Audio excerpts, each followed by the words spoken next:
So I've done this shit. I've been doing this shit all my life, right?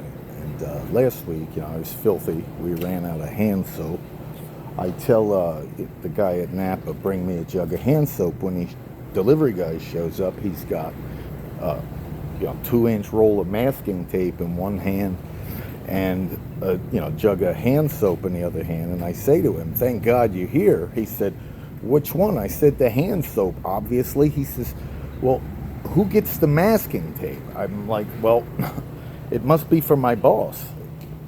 And I take the hand soap. He says, "Well, what the fuck is your boss doing with masking tape? This is a diesel truck shop."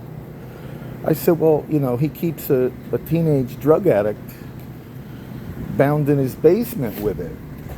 And he gives me, I say, he gives him a little heroin before he puts the cigarettes out on him.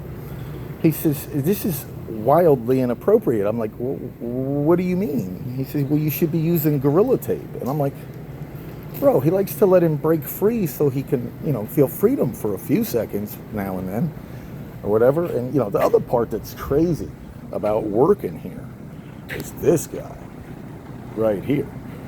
That fucking toolbox, that's like a $30,000 toolbox. They hired me like 11 months ago.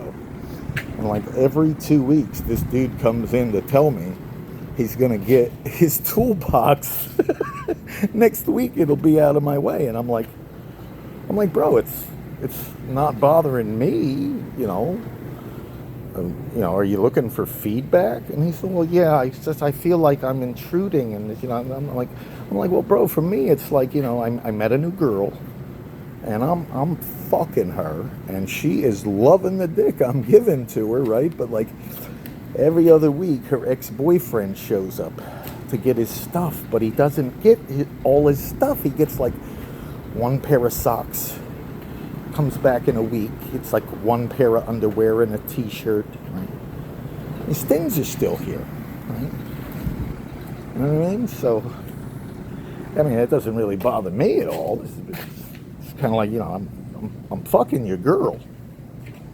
You should probably just take your stuff, because giving me sad eyes is not going to make her love you more.